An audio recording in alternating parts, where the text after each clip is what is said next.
आज हम मानव इतिहास की सबसे भयानक औद्योगिक त्रासदियों में से एक की बात करेंगे, भोपाल गैस त्रासदी। ये एक ऐसी घटना है जिसने एक पूरे शहर को हमेशा के लिए बदल कर रख दिया। देखिए, दिसंबर 1984 में जो हुआ वो सिर्फ एक हादसा नहीं था।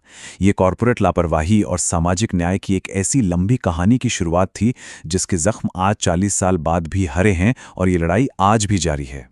ये नंबर देखिए, 40 टन। इतनी ही जहरीली गैस मिथाइल आइसोसाइनेट भोपाल में यूनियन कार्बाइड के प्लांट से लीक हुई थी।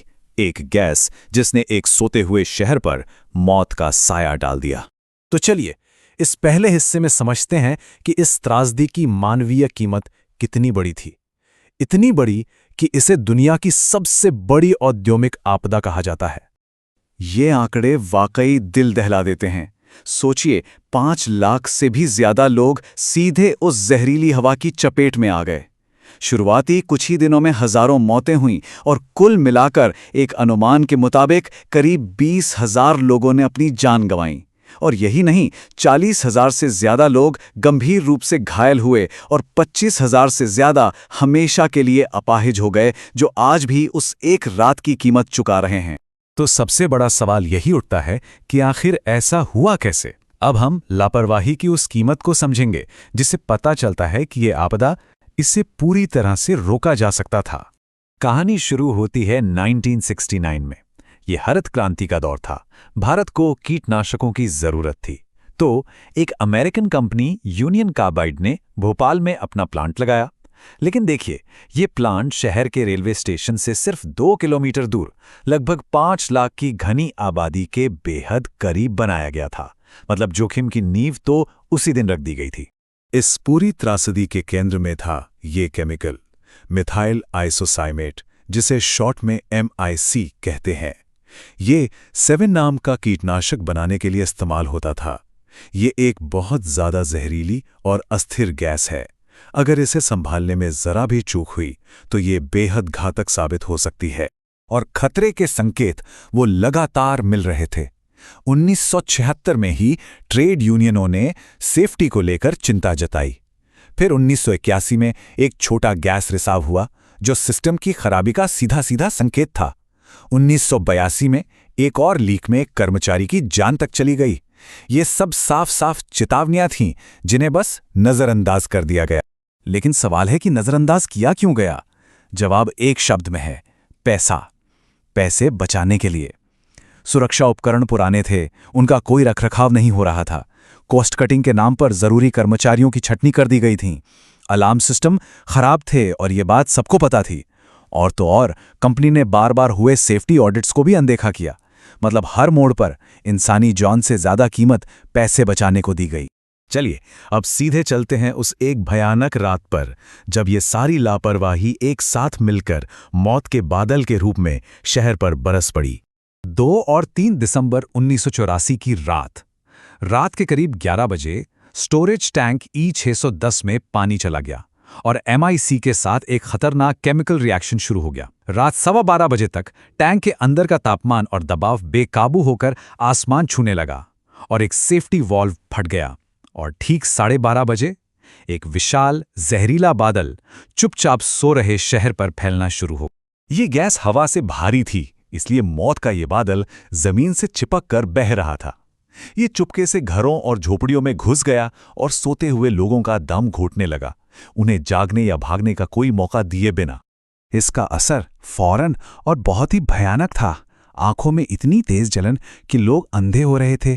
फेफड़ों में पानी भर रहा था जिससे सांसें उखड़ रही थीं। लोगों को उल्टियां और दौरे पड़ रहे थे क्योंकि गैस सीधे नर्वस सिस्टम पर हमला कर रही थी।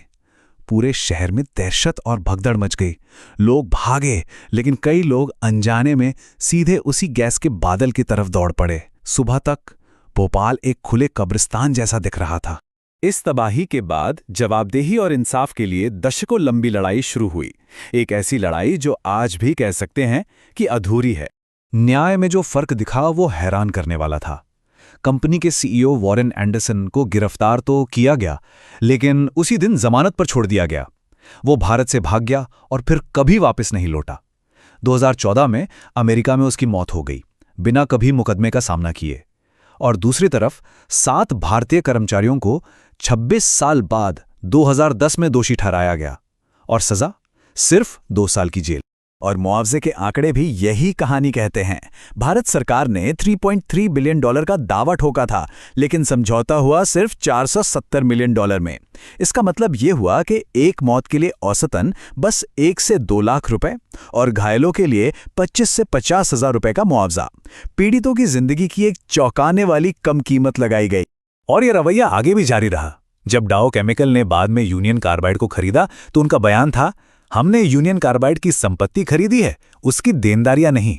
ये प्लांट की सफाई और पीड़ितों के प्रति अपनी जिम्मेदारी से साफ पल्ला झाड़ना था। तो इस पूरी आपदा की विरासत क्या है? ये एक ऐसा जख्म है जो आज भी भोपाल और उसके लोगों के जीवन में रिस रहा है। सच तो ये है कि वो जहर भोपाल से कभी गया ही नहीं। वो लावारिस प्लांट आज भी वहीं खड़ा है और जहरीले रसायन जमीन में छोड़ रहा है। मिट्टी और जमीन का पानी लेड और मर्क्यूरी जैसी भारी धातुओं से जहरीला हो चुका है। उस जगह को आज तक पूरी तरह से साफ नहीं किया गया है और इसका खामियाजा वहां रहने वाले लोग आज भी भुगत रहे हैं। इस त्रासदी का असर एक पीढ़ी से दूसरी पीढ़ी तक जा रहा है। जो लोग बच गए वो आज भी सांस की पुरानी बीमारियों, कमजोर आंखों और कैंसर से जूझ रहे हैं। और सबसे दुखद बात यह है कि उनके बच्चों में जन्म से ही बीमारियां और विकास में देरी जैसी समस्याएं देखने को मिल रही हैं। इस आपदा ने प्रभावित परिवारों के लिए गरीबी और एक सामाजिक कलंक का कभी न खत्म होने वाला चक्र बना दिया है। लेकिन इस अंधेरे में हिम्मत और संघर्ष की एक मिसाल भी है। पिछले 40 सालों से पीड़ित और सामाजिक कार्यकर्ता बिना थके लड़ रहे हैं, बेहतर इलाज के लिए, सही मुआवजे के लिए और सबसे बढ़कर इस बात के लिए कि दुनिया भोपाल को कभी ना भूले। और ये हमें इस आखिरी सबसे ज़रूरी सवाल पर लाकर छोड़ देता है। 40 साल के इस दर्द और अन्याय के बाद क्या दुनिया ने वाकई भोपाल से कोई सबक सीखा है? क्या ऐसी त्रासदी दोबारा होने से रोकने के लिए हमने वाकई ज़रूरी कदम उठाए हैं?